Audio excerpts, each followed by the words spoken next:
What's good? Your man Will Freeman, revolutionarylifestyledesign.com, coming at you today with 10 quick business and business casual style tips. All right. This is for guys who are still trapped in the corporate game, corporate America. You've got clients and you want to make sure that you're looking good so that you can get money. Obviously, you want to be able to start your own business, something that we always talk about here at RLD. And if you do have your own business, and you are client facing, it's an offline business where you are meeting clients, you also want to look extra sharp because people want to do business with a winner. And if you're showing up sloppy and you're making fashion mistakes, then they're going to think you don't know what you're doing when it comes to being able to handle their problems. And it's going to affect you financially. And lastly, it's important to understand how to dress well when it comes to women, okay? If you are still in the West, I'm out here in Asia and it's just too damn hot for a suit. No one wears a suit at a club. I mean, even business casual is dressed up over here. But when I lived in Toronto, if I was going out to a club or a nice lounge, I would be suited up, or I would at least be wearing jeans and a button down and a blazer on top of it. And this is especially important if you are going on a nice date with a girl or taking her to a lounge or something like that. You want to show up looking good, okay? Because fashion is super important to women. I would argue that a guy in a well-dressed suit is as attractive to a woman than a guy who is really fit. A naked man who's super fit versus a guy who looks really good in a suit, you're gonna have at least 50% of girls say that the actual suit is more attractive to them, okay? Because they are, many women are slaves to fashion. And if you watch shows like Suits, those guys get so much love from girls because of the way that they dress, all right? So this is very important to get this stuff together. And you can do it for cheap, okay? I'm a minimalist, so I'm gonna give you minimalist tips, and if you wanna read more about that, check out my minimalist style guide over at RLD for how to get your entire wardrobe for under $1,700. Okay, it's really important and really easy to do. Now, with that said, fashion is arbitrary, it's fucking dumb. If you're a smart guy, you think, well, why do I have to follow these rules? It is what it is. And we're talking about being a player in the game of life, okay? You don't have to buy into fashion, but you have to realize that other people buy into it. And if you want the things that you want, if you want money and you want girls to think that you look good, then it's important to have this stuff together, okay? Even if you don't believe in it. So without further ado, let's get started on the tips. So number one, your socks should match your pants, not your shoes, okay? So you're wearing black pants, you should be wearing black socks, all right? You don't want to have your socks match your shoes or have your socks not match anything. I would see guys when I worked in sales and they would have a nice suit on, but it would fall apart because they're wearing fucking white tube socks.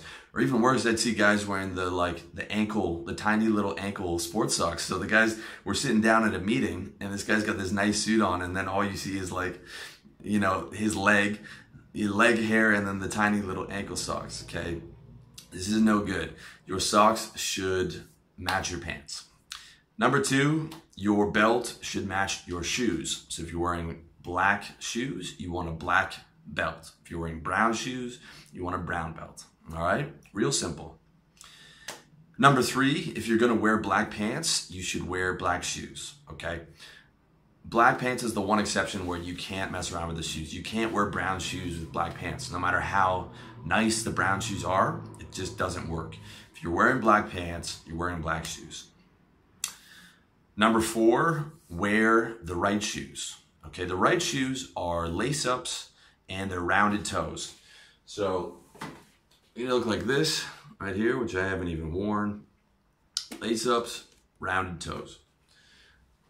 Classic style, black, super easy. Those are about Calvin Klein. Those are, I think, $80. You can get them at the outlet stores for a lot cheaper than they would be. That was probably be about $150 in a normal store, or $200 you can get at the outlet for like $80, something like that. Okay, and what you don't want to do is you don't want those square-toed shoes that you see a lot of guys wearing. You don't want the slip-ons. You don't want the shoes with like the weird metal clip on it. You want the classic lace-ups and rounded toes. And if you get ones like that, the heel is pretty big at the back, so that gives you like maybe an extra ½ inch or more of height, which of course never hurts. Number 5, wear the right white dress shirt with a suit. So let me show you the right white dress shirt. This is the right white dress shirt here. Your basic, I haven't ironed this because I haven't worn a suit in 2 years. White dress shirt, okay? It's classic.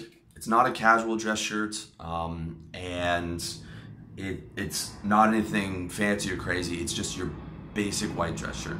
You don't want to wear a blue dress shirt with a suit, even if it's the exact same style as the white dress shirt. You don't want to wear a blue dress shirt with a suit, and you also don't want to wear one of these more casual shirts. Okay, this is more to be worn with jeans or some blue shorts, but you don't wear those with a suit. Okay. Now there are guys who can pull it off, but these are the fashionista type guys, and we're just talking about like basic, clean, minimalist. Unless you know what you're doing, just stick to the script, wear a nice, clean, classic white dress shirt, button down, nothing fancy going on around the collar with a suit. Number 6, get your clothes pressed often. Okay, there's nothing that ruins your look more, I don't care if it's a $3,000 suit, than wrinkles. Okay, if your suit is all wrinkled and you haven't pressed it in ages, doesn't matter how much it costs, doesn't matter how well tailored it is, it's gonna look like shit. Now, you don't want to get your clothes dry cleaned too often because it wears them out quicker, but you do want to be getting them pressed every week. And you don't want to do it yourself because it's a pain in the dick. You just take it to the dry cleaner, you get them pressed, and you're good to go. Number 7, keep your business casual style simple. If you work at a job where you can get away with business casual, you don't have to wear a suit, that's awesome. Okay, wearing a suit every day is a pain in the dick. And wearing business casual can be very easy because you don't even have to think about what you wear. I worked a job where it was business casual, and it just literally, I just grab the shirt, the pants, the socks, and absolutely no thought had to go into it. It makes for a really easy uniform. And the way that you do that is you just get your classic, as I showed you before, blue and white dress shirts. You can wear a blue dress shirt as long as you're not wearing a suit. Okay, if it's business casual, that's perfectly fine. You get black and gray pants. You get black and gray socks to match the pants, and you get a black belt and black shoes. And that's all you wear. You wear, you're either wearing your gray pants or your black pants, or your white shirt or your blue shirt. If you want to keep it super minimalist, you can just have nothing but white dress shirts. You're still going to look good. I mean, you're going to be wearing the same thing every day except for the pants, but you still look good. And it's super easy. You can add brown shoes into this if you're wearing brown shoes with gray pants. But you got to be careful. If they're really dark gray, you might not want to wear brown shoes with those pants. But if you want to keep it super simple and super minimalist, then just white and blue dress shirts, black and gray pants, black and gray socks, black belt, black shoes, done. Number 8, get your clothes tailored, okay? This is probably the most important thing. A $300 tailored suit looks better than a $3,000 off-the-rack untailored suit. You can have the most beautiful suit in the world, but if it's hanging all over you like you're wearing your big brother's clothes, you're not gonna look good. So, look at this suit right here. This is a Zara suit. I think this was like $300. I've got a $2,000 suit in the closet.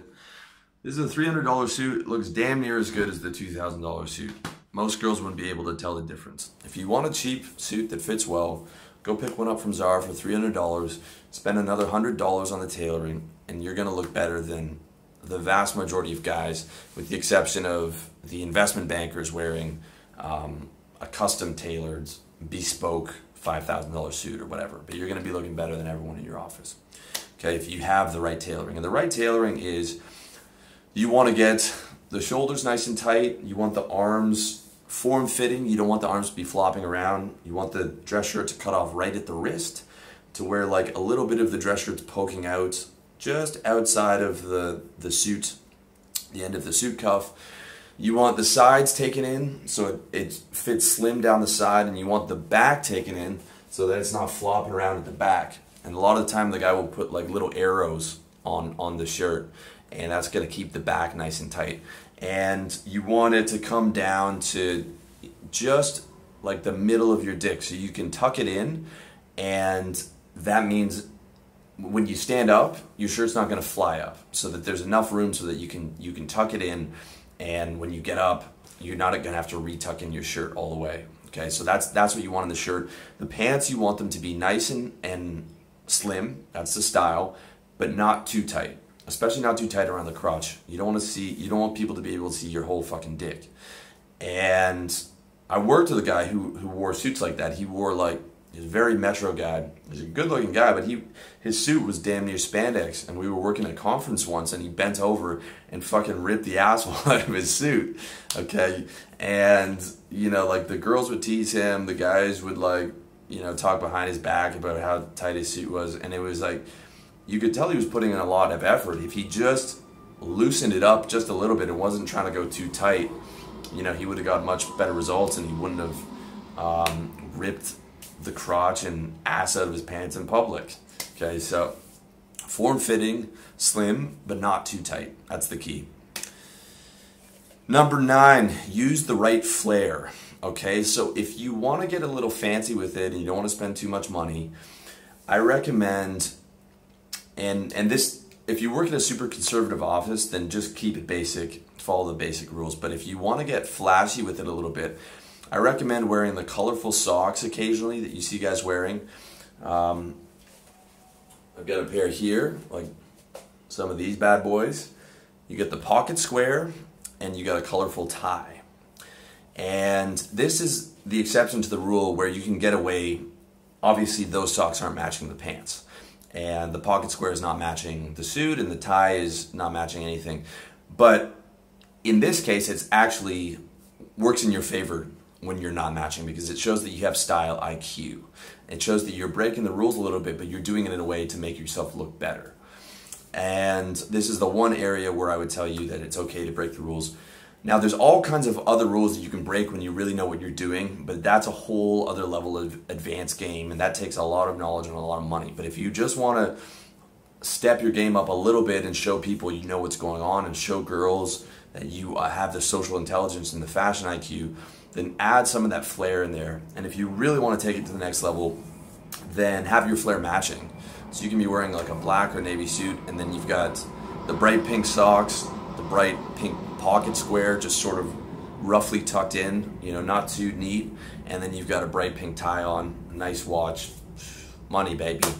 You know, if you've got a big client, especially if you've got a woman client who's going to appreciate that, or you've got a date, or you're going to a nice club or whatever, and you want to be styling and profiling, then do your flashiness with the flair. Keep the suit nice and traditional and slim fit, but amp it up with the flair, and you're going to look really good. Number 10, lastly, don't go too far with fashion. So that's what I was trying to say in the last point, you know, where you don't want to wear the suit that's too tight. You don't want to go too crazy except for a little bit on the flair. And really, I don't think you should be spending all day on the sartorialist.com and GQ and all this stuff, because it really takes a lot of effort, and you really have to stay on top of the trends, and you really have to spend a lot of money to keep on top of the trends. Also, chances are, if you are working in an environment, most environments are still pretty conservative. Most clients that you're going to be dealing with, you know, whether you're selling real estate or insurance or whatever you're doing, are going to be relatively conservative.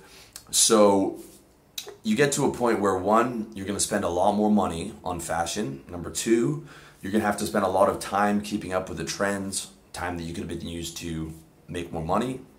Number three, if you're working around conservative guys, their reaction to you is not going to be great. They're going to be calling you metro. They're going to be teasing you. If you're presenting to like a 50-year-old client, you know, and you know, they could be more conservative. They're going to be, you know, thinking, is this guy gay, or you know, what's going on with this guy?